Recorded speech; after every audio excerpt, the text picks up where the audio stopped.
जय श्री कृष्ण. माझं नाव रोशन जाधव. जय श्री कृष्ण. माझं नाव स्नेहा जाधव. आम्ही 6 वर्षांपूर्वी हा कोर्स वर्कशॉप केला होता अभिमन्यू गर्भसंस्कार माझ्या फर्स्ट प्रेग्नन्सीमध्ये.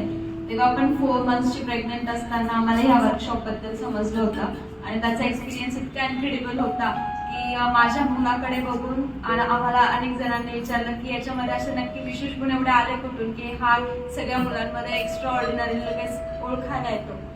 त्याच्या आता सेकंड प्रेग्नन्सीमध्ये पण मी 4th मंथ प्रेग्नेंट आहे आणि आम्हाला परत सरांनी हा चान्स दिला की ह्या वर्कशॉपचा हिस्सा व्हावा आणि अजून शौर्यसारखाच एक छान बेबी आम्हाला व्हावं असं.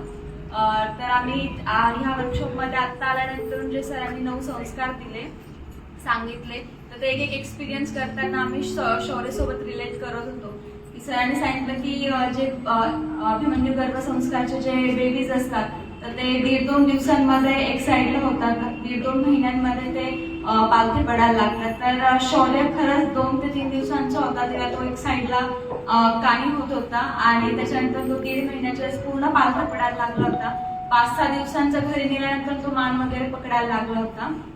माझी आजी बोलली होती की बाहेर आल्यानंतर पहिल्यांदा माझ्या आजीच्या हातात माझ्या बाळा दिलं होतं. तर आजी बोलली की माझ्या तिन्ही मुलांनी म्हणे 5-6 दिवस कधी पंजे सुद्धा खोलले नव्हते म्हणे. तर हा बाहेर येऊन म्हणे 2 मिनिटांनी झालं तरी सगळ्यांना निरीक्षण करतो आणि हसतोय. मेन म्हणजे खूप छान.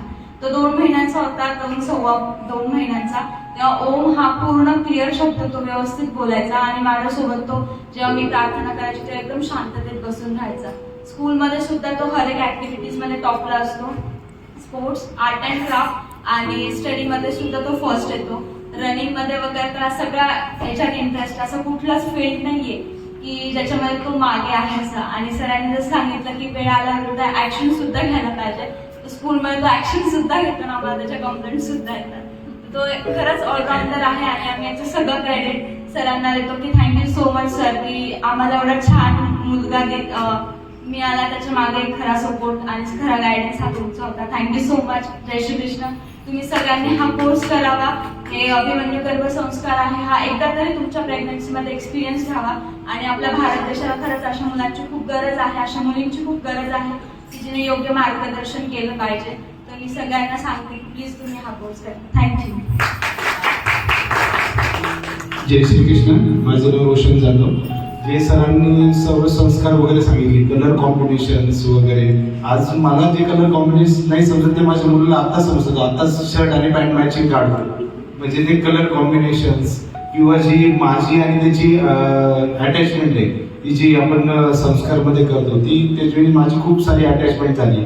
आणि जे सरांनी सांगितलं की नातेवाईकांचे प्रत्येकाचे गुण त्याला सांगत जातो मी आता, तर त्याला आता लिटरली त्याला सगळं समजतं की कोण नातेवाईक कसं आहे, कोणापासून काय घेतलं पाहिजे, हे सर्व तो बरोबर कोणाकडनं काय घेतलं पाहिजे आणि कोणाकडनं काय नाही घेतलं पाहिजे तो बरोबर अडॅप्ट करतो.